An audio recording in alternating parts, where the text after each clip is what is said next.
in 1993 how my supplier, and then I was buying products, cut off supplies, and I lost 95% of my business overnight, and how I recovered the business.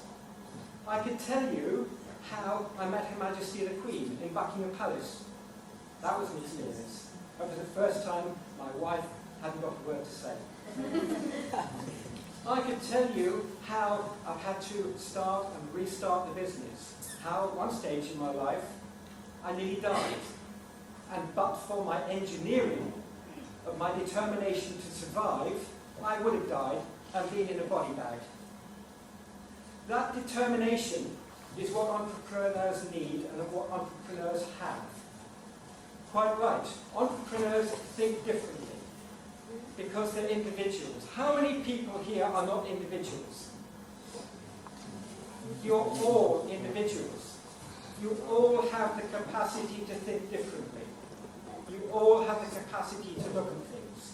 Entrepreneurs take a crisis and make it into an opportunity.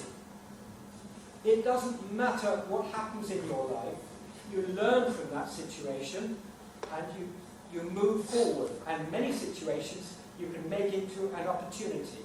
That's what a lot of entrepreneurs do. That's what differentiates them. Now, I'm going to give you some toolkit here. I'm not going to talk about technology. I'm going to talk about you. Is anybody good at sales? 2 people. 3, 4 people. That's good. And the rest of you? Maybe not. What about negotiation? Negotiation, more hands. That's good. That's very good. Did you all know, I'm sure you do, that to be a successful person, you have to be good at sales. And you have to be good at negotiation. But hang on, if you're already doing the sales and you're already doing the negotiation, what you have to do is you have to perfect those skills. You have to work on those skills to make them better. You don't need to go off on any expensive course on how to sell or how to negotiate. What you have to do is to evaluate at each stage, how did I do at the end of that meeting? How did I perform? Could I perform better? And each one of you can do that. Each one of you has that capability if you want that capability.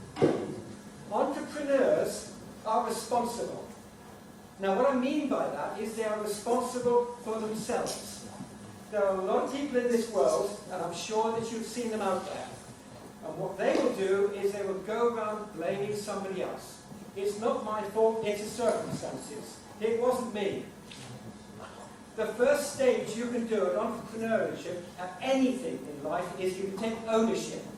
The moment you do that, that liberates you totally. That's very important.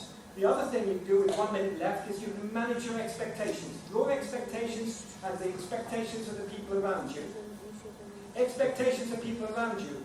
When you go and you have meetings, don't be yourself. Don't say, I want them to understand me, they've got to understand me. You take ownership and you say, what are they expecting from me? You manage the expectations of the people around you. And you manage your expectations. Don't put your expectations so high that you can't achieve them. Like everything else in your life, you've done it step by step by step. I don't mean to have an eye on the goal, but you take it in steps. There's a lot more I can tell you, but my minute is up. Thank you, ladies and gentlemen.